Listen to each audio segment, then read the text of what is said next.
Hi అండి, నమస్తే. నా పేరు కునాల్ శ్రీపతి. పేరు చెప్పగానే జనాలు గుర్తుపట్టారని సెలబ్రిటీని అయితే కాదు. ఇవాళ ఉదయం నేను ఒక వీడియో చూశాను.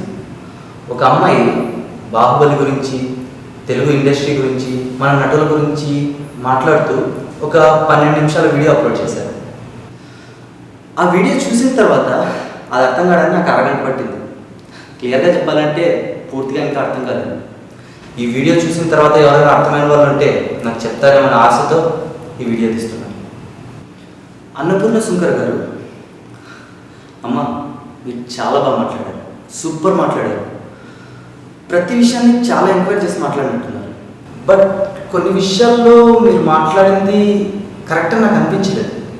మన తెలుగు చిత్ర పరిశ్రమలో ఆడవాళ్ళ పాత్రలు చాలా తక్కువగా చూపిస్తున్నారని మీరు ఫీల్ అయ్యారు కదా. అదే ఆడవాళ్ళ పాత్రలు మెయిన్గా తీసుకొని లేడీ ఓరియంటెడ్ సినిమాలు చాలానే వచ్చాయి. మిస్సమ్మ, గుండమ్మ కథ, మల్లీశ్వరి, కర్తవ్యం, ఆమె, మాతృదేవోభవ, అరుంధతి, ఇలా ఆడవాళ్ళ గురించి చాలా గొప్ప సినిమాలు వచ్చాయి. వాళ్ళని ఆ సినిమాలలో చాలా గొప్పగా చూపించారు. కంటే కూతుర్నే కనాలి అంటే ఏంటి మీ ఉద్దేశం? అబ్బాయిలందరూ వేస్ట్ కదన్నా? మేము కూడా ఇలా చూసి ఈ సినిమా మీద ఏదో చేయొచ్చు, బట్ మేము సినిమాలో మాత్రమే చూస్తాం. పవిత్ర బంధం సినిమాలో వెంకటేష్ గారికి నెగిటివ్ రోల్ ఇచ్చి సౌందర్య గారిని అద్భుతంగా చూపించారు. దీని గురించి మేమేమనుకోండి, మన ఇండస్ట్రీ ఆడవాళ్ళకు చాలా మర్యాద ఇస్తుంది. ఆ విషయం మీకు ఎందుకు అర్థం కావట్లేదు, నాకు అర్థం కావట్లేదు.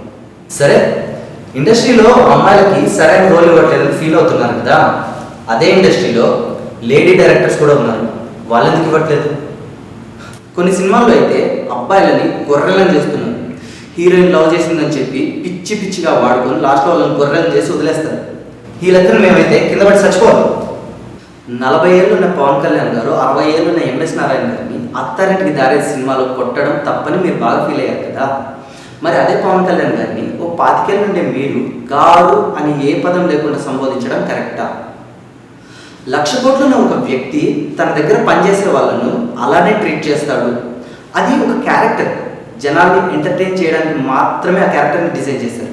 ఇంతెందుకండి, చార్లీ చాప్లిన్ గారు is a legend. Hollywood walk of ఫేమ్లో ఆయన పేరు ఉందంటే అంతకంటే సపరేట్గా ఆయన గురించి చెప్పాల్సిన అవసరమే లేదు. అలాంటి ఆయనే కామిక్ కోసం చాలామంది దగ్గర తన్నులు తిన్నారు. మీరు చెప్పిన లిస్టులో అంతకంటే గొప్ప వాళ్ళు ఎవరైనా ఉంటే చెప్పండి, నేను తెలుసుకుంటాను. మీరు డైరెక్టర్ల బుద్ధి జ్ఞానం గురించి మాట్లాడారు కదా, అది కరెక్ట్ అని మీ ఫీలింగ్? వాళ్ళు కోట్లు ఖర్చు పెట్టి సంవత్సరాలు కష్టపడి సినిమాలు తీస్తుంటే మనకు వాళ్ళ కష్టాలు తప్ప అన్నీ కనిపిస్తాయి. ఈ మధ్య కొంతమంది యూట్యూబ్లలో వీడియో పెడుతున్నారు. రాజమౌళి గారు హాలీవుడ్లో ఒక సినిమా నుంచి పలానా సీన్ లేదా పలానా పోస్టర్ కాపీ కొట్టారంట. ఓకే, నేను ఒప్పుకుంటాను. బాహుబలిలో ప్రభాస్ ఇంట్రడక్షన్ సీన్ స్పైడర్-మ్యాన్ 3లో ఉంటుంది. కానీ నాకు సినిమా చూస్తున్నంతసేపు స్పైడర్-మ్యాన్ గుర్తు రాలేదు. కేవలం రాజమౌళి గారు బాహుబలి క్యాస్ట్ అండ్ క్రూ 2 సంవత్సరాలు పడిన కష్టం మాత్రమే కనిపించింది. ఇలా వాళ్ళ గురించి మాట్లాడే ముందు ఇక్కడికి వచ్చి ఒక సినిమా తీయండి, తీసి హిట్ కొట్టండి. అప్పుడు వాళ్ళు ఎంత కష్టపడ్డారు అనే విషయం మీకు అర్థమవుతుంది. అంతేగాని సినిమా తీయడం అంటే బ్లాగులు మెయింటైన్ చేసినంత ఈజీ కాదు. ఒక సినిమా చూస్తూ డైరెక్టర్స్ ఈ సీన్ అలా చేసింటే బాగుండు, ఇలా చేసింటే బాగుండు అనుకుని ఒక బుడ్డ కెమెరా పెట్టుకొని వీడియో తీసి అప్లోడ్ చేసినంత ఈజీగా సినిమా తీయడం అంటే. మాకు ఆడవాళ్ళంటే చాలా గౌరవం, ఏ రోజు ఎవరిని కించపరచలేదు. కానీ మీరు ఎవరి గురించి మాట్లాడినా వాడు, వీడు, గాడిద, దున్నపోతని మాత్రమే మాట్లాడుతున్నారు. ఎందుకు? అసలు మీరు చెప్పినట్టు బాహుబలిలో ఉన్న సీన్ తప్పైతే అమ్మాయిని కించపరిచేలాగే ఉంటే తమన్నా కూడా అమ్మాయే కదా, అమ్మాయి ఎలా చేసింది? ఆ అమ్మాయి ఒప్పుకొని చేసినప్పుడు మీకు వచ్చిన బాధ ఏంటో నాకైతే అర్థం కావట్లేదు. మీకేమైనా అర్థమైతే నాకు చెప్పండి. దుశ్శాసనుడి గురించి మాట్లాడారు కదా, అక్కడ ద్రౌపదికి ఇష్టం లేకుండా దుశ్శాసనుడు చీరలాగాడు, అందుకే విలన్ అయ్యాడు. కానీ ఇక్కడ సీన్ అది కాదే. ఇండస్ట్రీ డెవలప్ అవ్వాలి అంటారు. ఇలా సినిమాకు ఒక అపోనెంట్ తయారవుతుంటే ఎప్పటికంటే ఇండస్ట్రీ డెవలప్ అయ్యింది? ఈ మధ్య చాలామందిని చూస్తున్నాం. తమిళ ఇండస్ట్రీ ఆ పేరు వినగానే అబ్బా వాళ్ళు తోపులు తురుములో నేస్తారు. అంటే మన వాళ్ళు సినిమాలు తీయలేక? అలా తీస్తే మన వాళ్ళు చూడరు. కానీ అదే సినిమాను తెలుగులో డబ్ చేస్తే మాత్రం అబ్బా ఇంతకు మించిన సినిమానే లేదంటారు. మనోళ్ళని గ్లామరస్ క్యారెక్టర్లలో మాత్రమే మనోళ్ళు చూస్తారు. సుకుమార్ గారు లాంటి డైరెక్టర్ కావాలి మనకు అన్నారు కదా, అదే సుకుమార్ గారు తీసిన జగడం సినిమాలో కూడా హీరోయిన్ ఇలాగే చూపిస్తారు. మరి ఆ సినిమా మీరు చూడలేదా, లేకపోతే వీడియో తీసినప్పుడు గుర్తు రాలేదా? నేనైతే సుకుమార్ గారిని పాయింట్అవుట్ చేయట్లేదు, మీరెందుకు చేయలేదు అని అడుగుతున్నాను.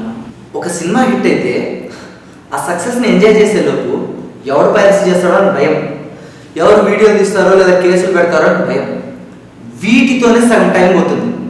సినిమా అనేది ఒక ఎంటర్టైన్మెంట్. సినిమాను సినిమాలో చూడడం నేర్చుకోండి లేదా మానేయండి. మీరు సినిమా చూడడం మానేసినంత మాత్రాన ఎవ్వరికి వచ్చి నష్టం లేదు. నాకు ఇష్టమైన సినిమా ఇండస్ట్రీ గురించి మాట్లాడినందుకు బాధతో ఈ వీడియో అప్లోడ్ చేస్తున్నాను. నా తప్పులేనంటే క్షమ.